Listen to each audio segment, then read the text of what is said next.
Let's see, there we go. Hi guys, it's Jen, and I know it's been a long time since my last video, which was in January of 2019. I am here to do kind of a life update. I want to talk about my financial situation, budget update, and all of that stuff, and maybe a little bit about a mental health update, lifestyle update, that kind of thing.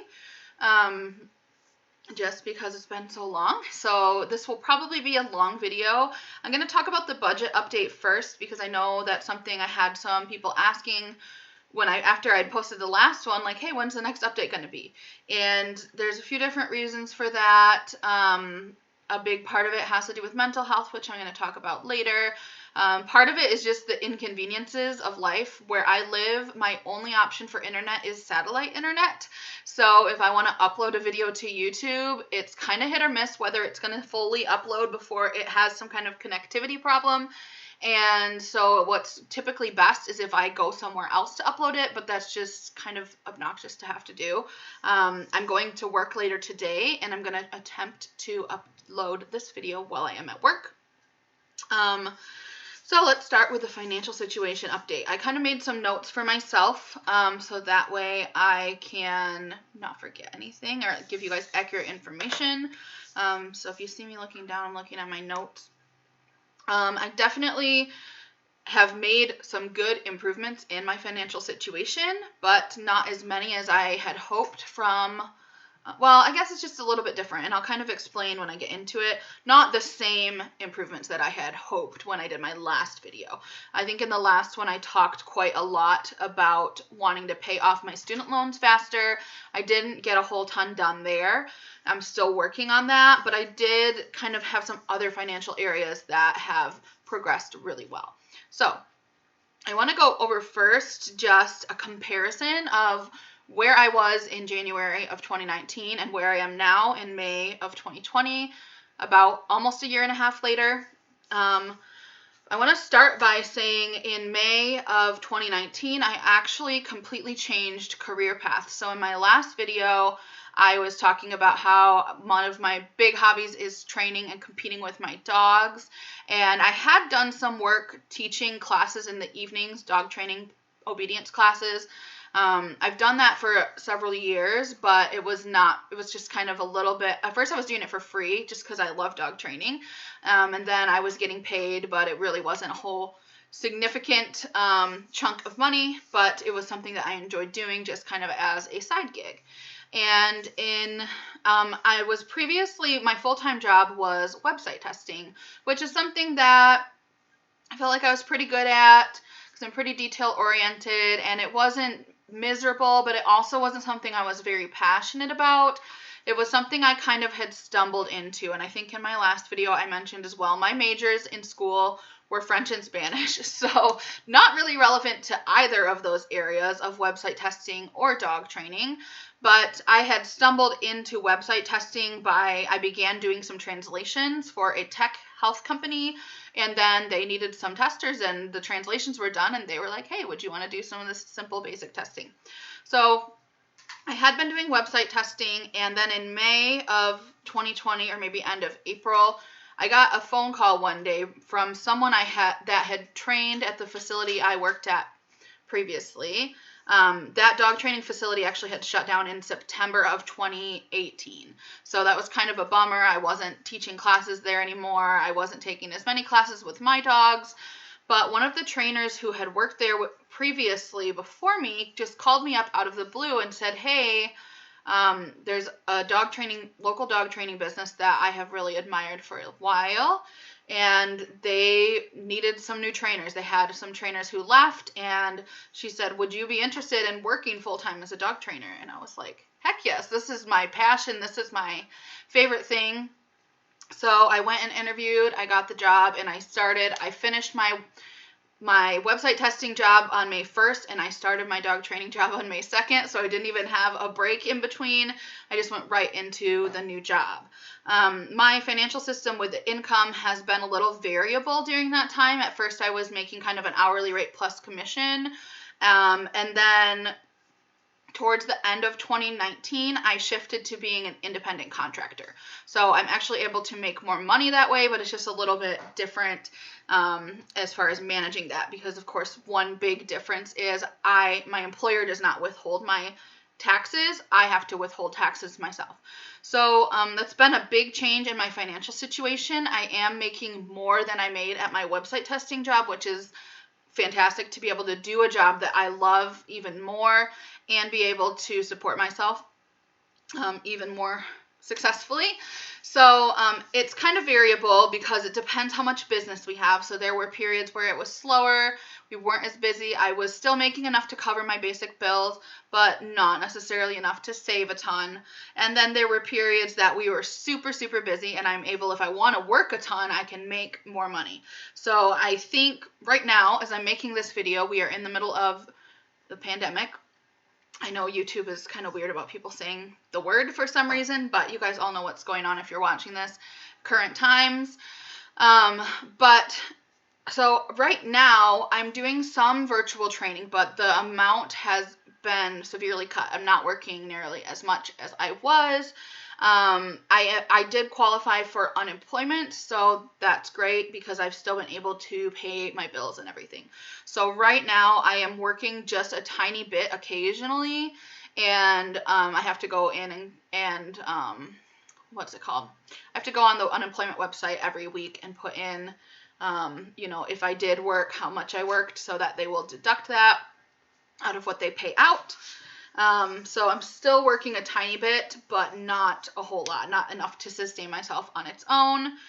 And I am anticipating once we open again, I think we're going to be pretty busy. There are a lot of people who are struggling with their dogs at home right now. People, if you are thinking about getting a puppy, this is a side note. If you're thinking about getting a puppy right now, don't do it. People are thinking it's a good time to get a puppy because they're home all the time. It's a very bad time to get a puppy because we're already seeing a lot of dogs with separation anxiety. That's a whole nother story, but excuse me. My dogs are asking to go outside, so I'm going to let them out real quick. Maybe a common theme that you guys remember from the last video. So, long story short, I tend to ramble and get off topic. I apologize. Now we're going to talk about the financial situation. So, in a nutshell, what I was trying to say is I've completely changed career paths. I am making more money typically than I was previously, and if I want to work a ton when this whole situation is over, I'm likely to be able to do that and make some more money that I could use to further pay off some of my debts.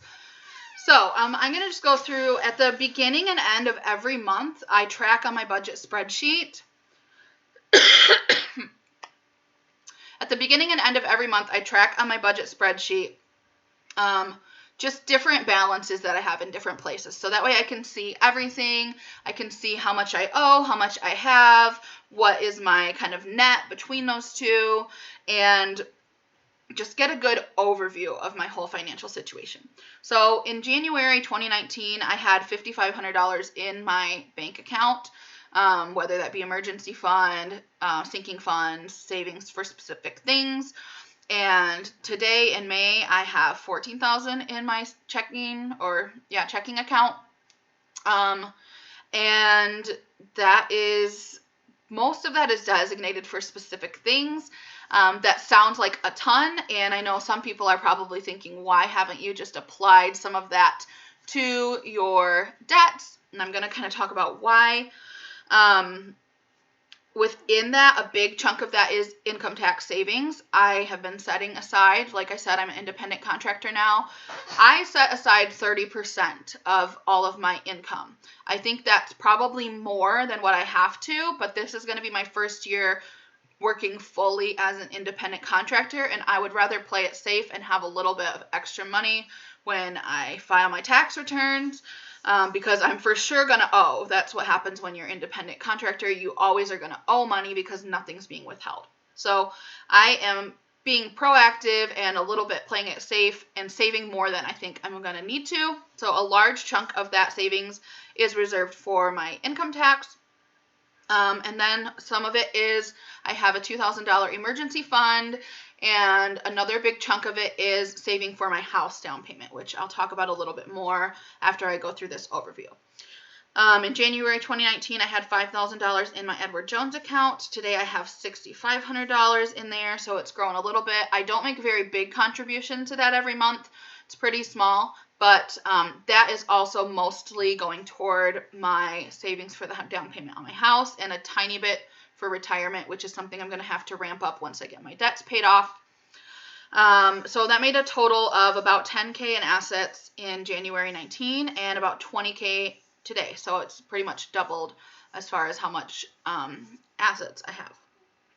My house, I think I mentioned it was about $160,000 when I bought it, and I made a $2,000 down payment. So in January 2019, I owed about $157,000. Today I owe about $152,000. And my payments for the first year were very small, just because I think I said this in the last video a few times. I bought my grandma's house, and it's set up on a very unusual land contract so that I could afford to buy it. She wanted me to be able to buy it, and I could not afford it the traditional way. So my payments the first year were very small. They were about $300, and now, starting January of 2020, they went up to about $500, and I will have that larger down payment in a couple more years. I owed about $9,000 on my student loan in January 2019, and now I owe about $7,000. The interest rates on the student loans, guys, if you are a young person about to go to college, don't get student loans. Don't do it. It's insane, the interest rates. It's just nuts. So if you don't have to do it, please don't do it. I wish I would have just worked for a few years and not gone to school, especially because I'm not even working in a field relevant to my degree. And that happens to a ton of people. If I would have waited a few years, I probably would have known better. Hey, maybe I want to study animal behavior, behavioral science. That would have been way more up my alley. And I would have had a better time in school. I didn't really enjoy school that much because I was studying something that I kind of enjoyed, but I didn't really have a goal in mind of what I wanted to do with that degree. So I'm getting on a tangent again. But if you are a young person considering going to college, university, please at least think about, what do I want to do with this degree, and have a practical plan of what degree you're going to take, how you're going to pay for it, and what career you want to go into after, for your own well-being. That's just my personal recommendation. So I've only made about $2,000 progress on that. I owed $1,200 on my car loan when I talked to you guys last, and of course that is completely paid off now. I paid that off about a month or two after that last update video, and I paid it off over a year early. So I was really excited about that. I still have that same car. I've had that car for, I want to say, 5.5-ish years. I'm hoping I can get another year or two out of it. It's a 2009, so it's getting up there.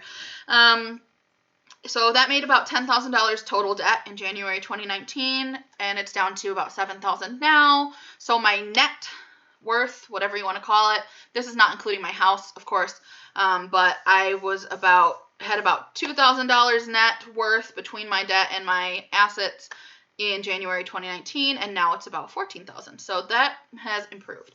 A big piece of what has kind of pulled away from me paying off my debt is saving for that down payment that I mentioned a few times. So like I said, my land contract's kind of bizarre.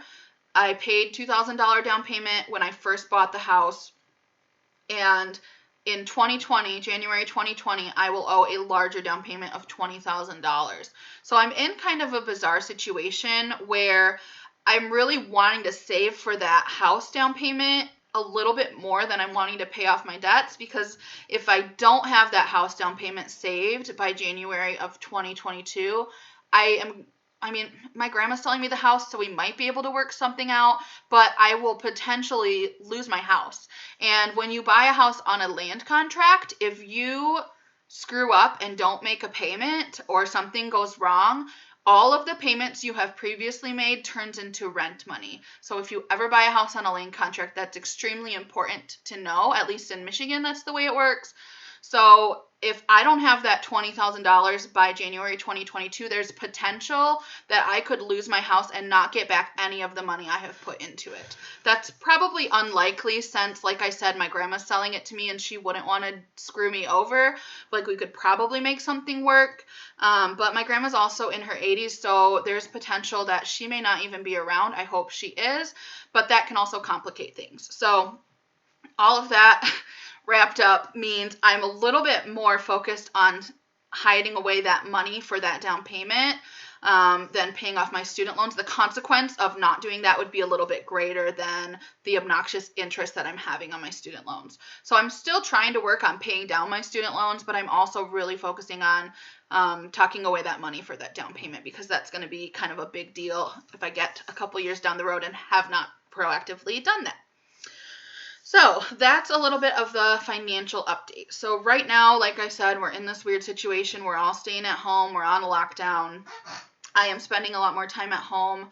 I have been taking advantage of this time in a way that I don't think I had anticipated. And like I said, I'm going to probably talk about mental health a little bit. So, of course, this situation impacts my financial situation, right? It's impacting everybody's financial situation. I am fortunate that the small amount of money I am able to make and the money I'm getting from unemployment is enough to at least cover my basic bills, but I'm having to be a little bit tighter on my budget. Of course, that's a little easier right now since I'm not out doing very many activities that are costing me money. The main thing I'm spending money on is groceries. I'm spending a little more on groceries than normal because I am ordering groceries on Shipt.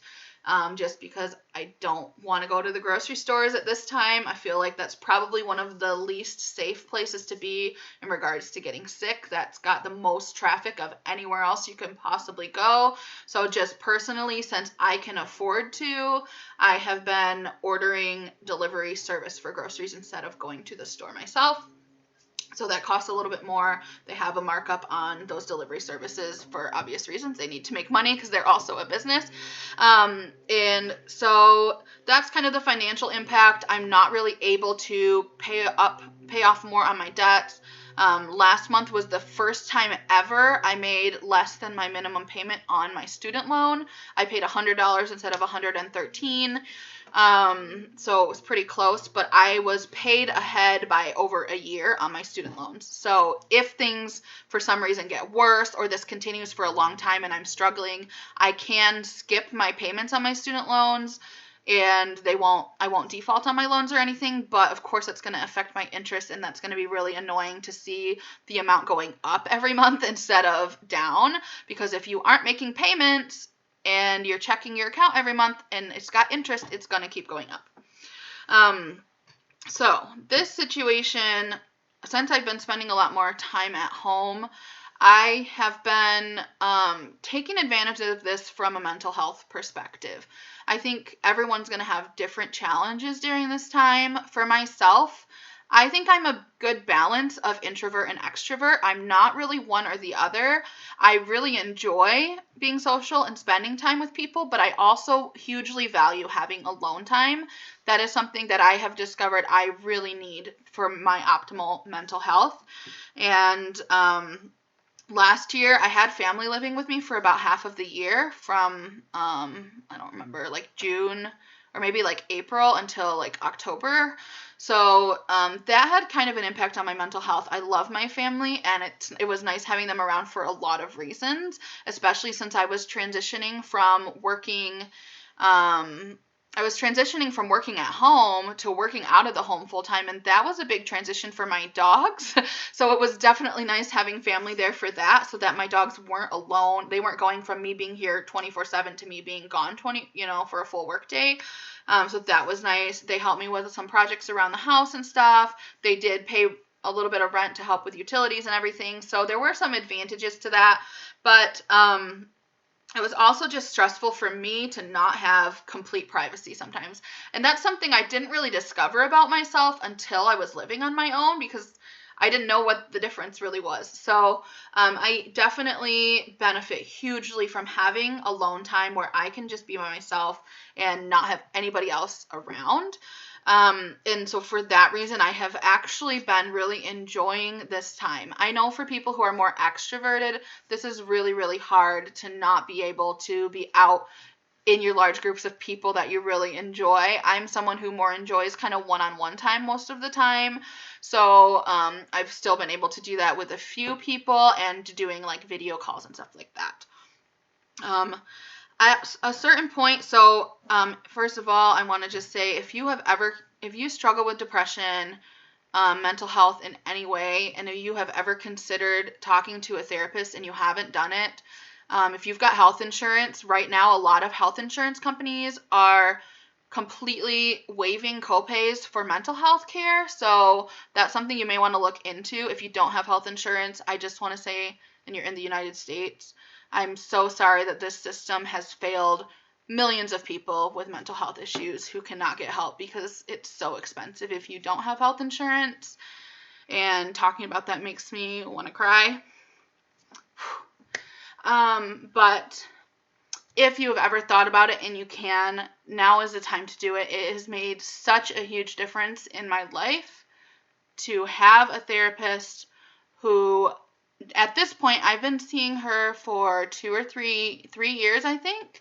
So she knows my whole story. You know, it takes a while to get through your background and all of that stuff. But some of the insights that you can get from somebody outside looking in is so invaluable, you can't describe it.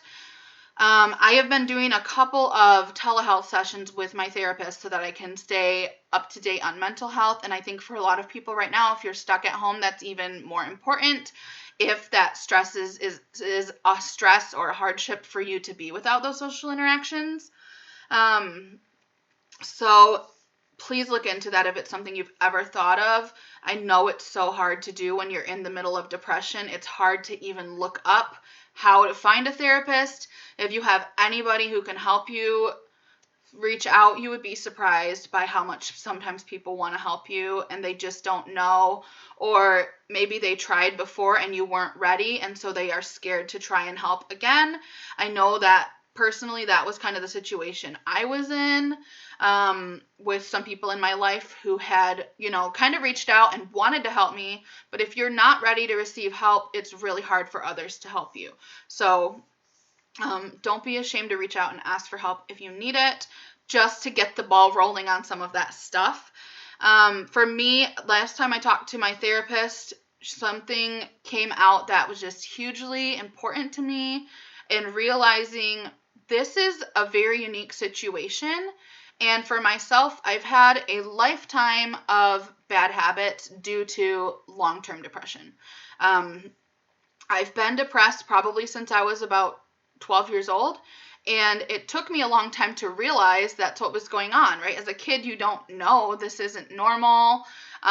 This isn't right that I'm feeling this way all the time. I just thought I was like a lazy person who just didn't have any motivation to do anything. And I lived like that for a long time, just not knowing, hey, this is depression. I think you have kind of a classic depiction of what depression is. If you aren't familiar with depression or know about it, when you hear the word depression, you just think of someone being sad.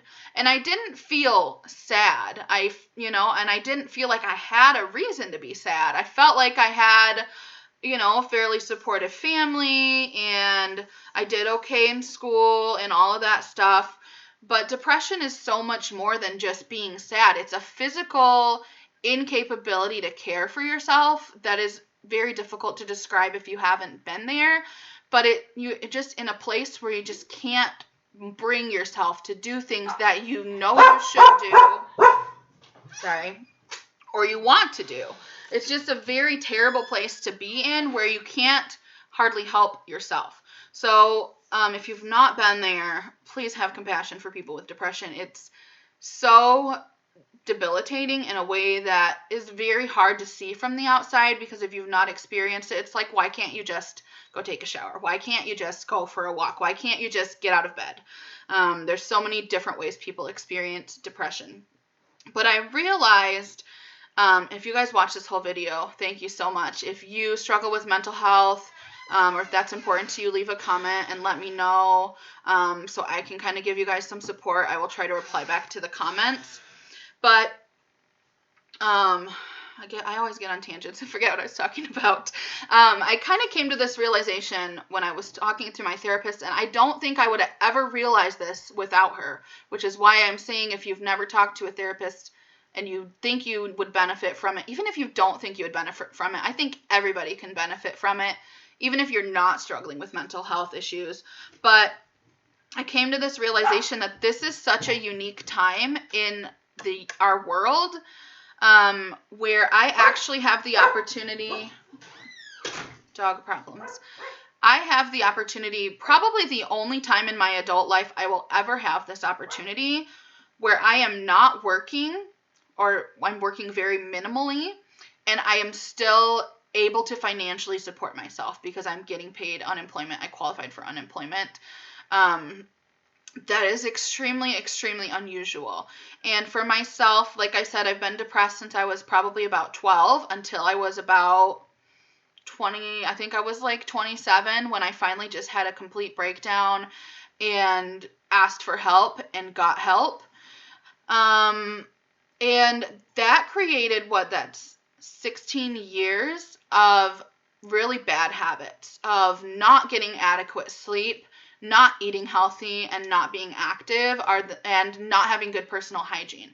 Those are the 4 big ones for, at least for myself, but I know for a lot of other people struggling with depression.